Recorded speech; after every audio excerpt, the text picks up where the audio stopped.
Oi, pessoal! Elaborei um material sobre a revisão da termologia, assunto esse que vocês estudaram agora no primeiro semestre do ano letivo. A termologia, ela estuda os conceitos de calor, temperatura, transferência de calor, equilíbrio térmico, entre outros conceitos. O primeiro conceito a ser estudado por nós seria a temperatura. O que é temperatura? A temperatura nada mais é do que uma grandeza física escalar, que ela nos permite avaliar o grau de agitação das partículas.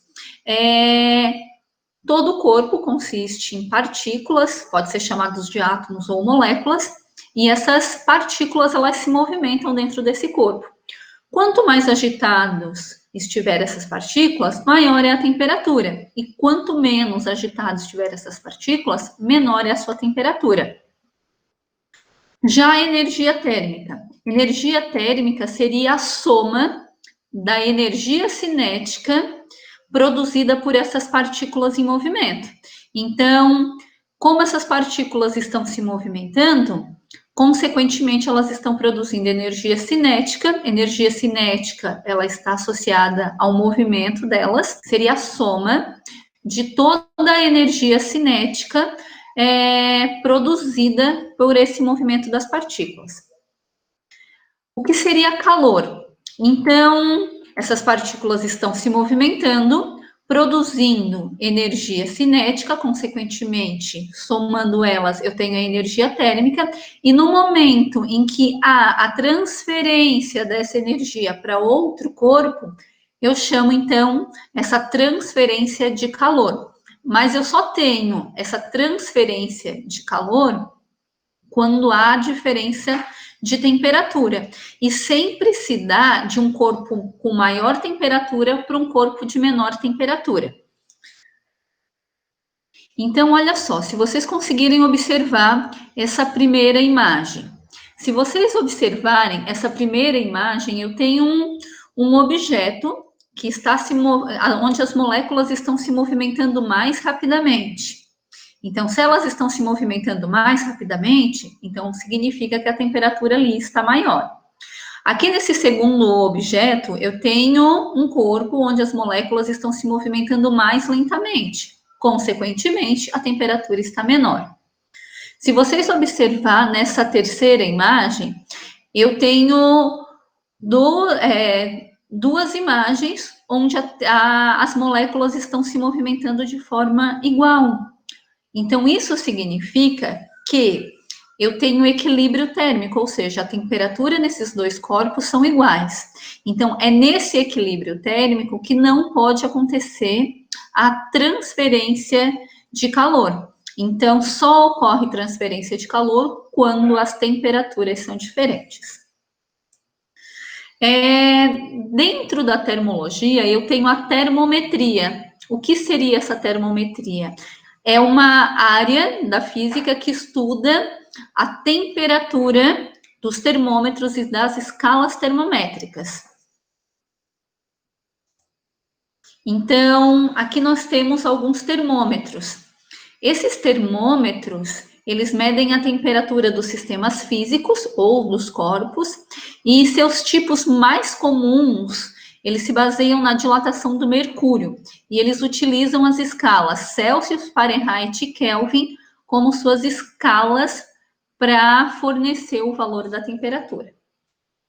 Então, as escalas termométricas, como eu havia falado, a escala Celsius, Fahrenheit e Kelvin. A escala Celsius, ela tem como ponto de fusão do gelo 0 e ponto de ebulição da água 100 graus Celsius. Já na escala grau Fahrenheit, eu tenho ponto de fusão do gelo 32 graus Fahrenheit e ponto de ebulição da água 212. Já na escala Kelvin, eu tenho ponto de fusão 273 Kelvin e o ponto de ebulição da água 373 Kelvin.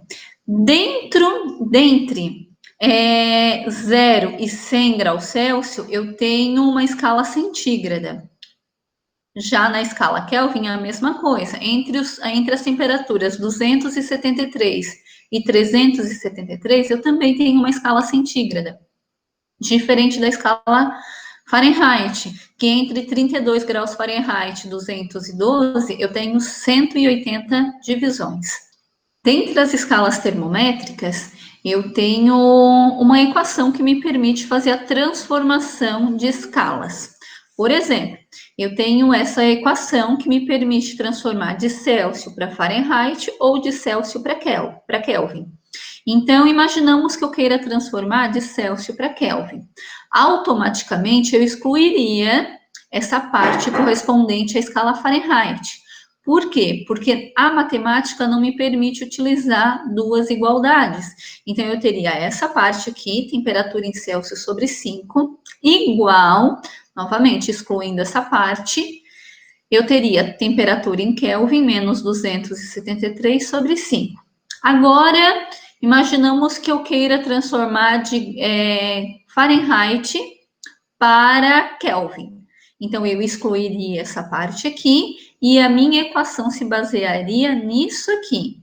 Então, eu tenho temperatura em Fahrenheit menos 32 dividido por 9 é igual a temperatura em Kelvin menos 273 sobre 5. Então, essa equação me permite fazer essas transformações de escala. Dentro da termologia, eu tenho a dilatação térmica dos sólidos. Como eu havia falado, as partículas se movimentam dentro de um corpo. E no momento em que elas estão se movimentando, no momento em que aumenta a temperatura, essas partículas precisam de um espaço maior para estar se movimentando ali dentro. Então, eu tenho a dilatação térmica dos sólidos, a dilatação linear, a superficial e a volumétrica. Então, na dilatação linear, eu tenho um objeto, posso chamar de um fio, onde esse fio, no momento em que eu aqueço ele vai sofrer dilatação. Na dilatação linear, eu tenho apenas a dilatação em uma dimensão. Não significa que ele não vá dilatar em sua espessura, ele vai dilatar, porém essa dilatação ela é insignificante, uma dilatação pequena. Então, a dilatação do comprimento, no comprimento, ela se torna maior. Então, por isso que eu vou dar uma atenção maior no comprimento. Então, estou aquecendo esse objeto. Se vocês observarem, ele tem um comprimento inicial, que é representado por L0. Aqui é uma temperatura inicial.